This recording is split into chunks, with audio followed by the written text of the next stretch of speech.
السلام علیکم ورحمۃ اللہ وبرکاتہ۔ تہجد کی نماز کا طریقہ کیا ہے؟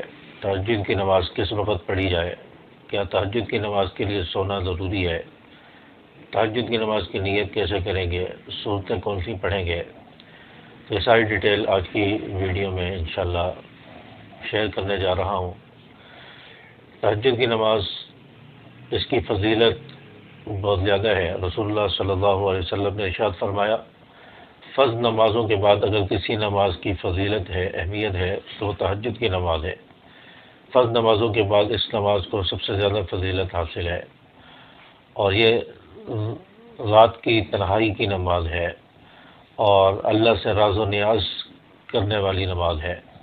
تو رات کے آخری پہر میں اس نماز کو پڑھا جائے۔ رسول اللہ صلی اللہ علیہ وسلم رات کے درمیانی حصے میں یا آخری حصے میں اٹھتے تھے، اور اس وقت آپ صلی اللہ علیہ وسلم تہجد کی نماز پڑھتے تھے، اور تہجد کی نماز رات کے آخری پہر میں پڑھی جائے۔ جب صبح صادق طلوع ہونے والی ہوتی ہے، اس سے آدھا گھنٹہ پہلے اٹھ جائے، اور اس سے پہلے جو نماز پڑھی جاتی ہے، اس کو تہجد کی نماز کہتے ہیں۔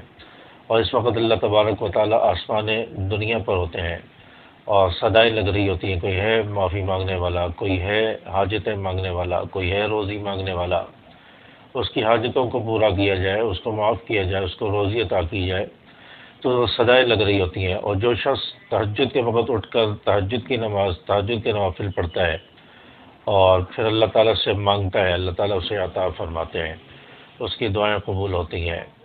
تہجد کی نماز کی نیت کیسے کریں گے؟ نیت ہوگی کہ میں نیت کرتا ہوں یا میں نیت کرتی ہوں 2 رکعت نماز نفل تہجد واسطے اللہ تعالیٰ کے، اللہ اکبر۔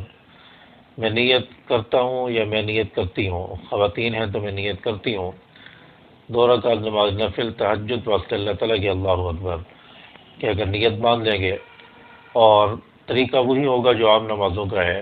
ثنا پڑھیں گے، اعوذ باللہ بسم اللہ پڑھیں گے، سورۃ الفاتحہ پڑھیں گے، اور سورۃ الفاتحہ کے بعد بغیر بسم اللہ پڑھے سورت ملائیں گے، پھر سورت پڑھنے کے بعد رکوع اور سجود ہوں گے، پھر اگلی رکعت کے لیے کھڑے ہو جائیں گے، پھر اب بسم اللہ پڑھیں گے، سورۃ الفاتحہ پڑھیں گے، سورت ملائیں گے، پھر رکوع و سجود ہوں گے۔ دوسری رکعت میں اتحیات میں بیٹھیں گے، اتحیات درود شریف دعا پڑھ کے سلام پھیریں گے، 2 رکعت مکمل ہو جائیں گی، پھر اگلی 2 رکعت بھی اسی طرح پڑھیں گے۔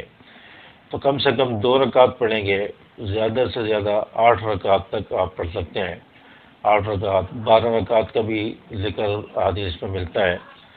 8 یا 12 رکعت تک آپ تہجد کی نماز پڑھ سکتے ہیں۔ اور تہجد کی نماز کے لیے سونا کیا ضروری ہے؟ اکثر لوگوں کو اس بارے میں علم نہیں ہوتا، اور وہ شش و پنج میں مبتلا ہوتے ہیں۔ تو تہجد کی نماز کے لیے سونا ضروری نہیں ہے۔ اور کوئی شخص نائٹ ڈیوٹی کرتا ہے، یا کوئی شخص رات کو سونے کا عادی نہیں ہے، نہیں سوتا، اور وہ تہجد پڑھنا چاہتا ہے، تو بغیر سوئے بھی تہجد پڑھ سکتے ہیں۔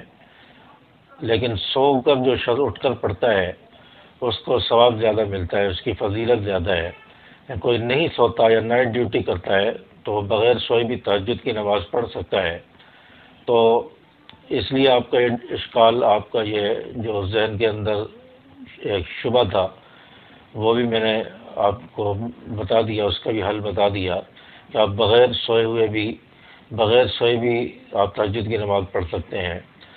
اور تہجد کی نماز کی رکعت کتنی ہوگی وہ میں نے بتا دی، کہ 8 رکعت پڑھیں یا 12 رکعت پڑھیں۔ تہجد کی نماز میں صورتیں کون سی پڑھیں گے؟ صورتیں وہی پڑھیں گے جو عام صورتیں ہوتی ہیں، جو ہم عام نمازوں کے اندر پڑھتے ہیں۔ لیکن اگر حافظ ہیں تو آپ الف لام میم سے قرآن پاک شروع کر دیں، اور ہر روز تھوڑا تھوڑا پڑھتے جائیں، پورا قرآن مجید تہجد میں مکمل ہو جائے گا۔ یا اگر آپ پورا مکمل قرآن مجید نہیں پڑھنا چاہتے، تو آپ جو بڑی صورتیں ہیں، سورۃ یاسین ہے، اسی طرح سورۃ المزمل ہے، سورۃ الملک ہے، سورۃ الواقعہ ہے، سورۃ الرحمن ہے، ان صورتوں کو آپ تہجد کی نماز میں پڑھا کریں۔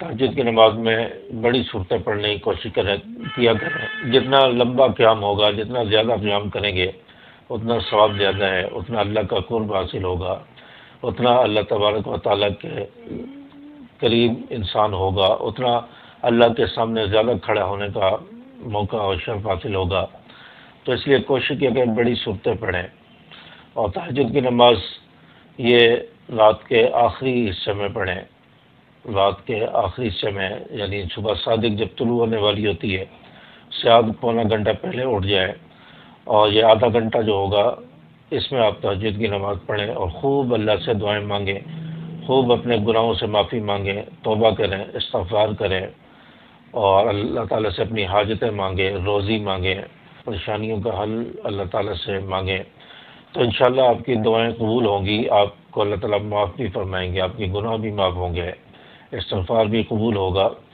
تو تہجد کی نماز اس کی پابندی کریں۔ ابھی رمضان المبارک آ رہا ہے، رمضان المبارک میں آپ سحری کے وقت اٹھتے ہیں، تھوڑا جلدی اٹھ جائیں، 10 15 منٹ 20 منٹ پہلے اٹھ جائیں، 2 رکعت 4 رکعت 6 رکعت جتنا آپ پڑھ سکتے ہیں تہجد کی نماز پڑھیں، اس کے بعد آپ سحری کا اہتمام کریں، اور جماعت کے ساتھ فجر کی نماز پڑھیں، تلاوت کریں قرآن پاک کی، ذکر کریں، تسبیحات پڑھیں، دعائیں مانگیں خوب اللہ تعالیٰ سے۔ تو اس طرح اپنا ایک معمول بنائیں رمضان المبارک میں، تاکہ آپ کے صبح کا جو آغاز ہے، آپ کے جو امپریشن ہے صبح کے، وہ اچھے جائیں، اور اس کا اثر پھر باقی سارے دن پر پڑتا ہے۔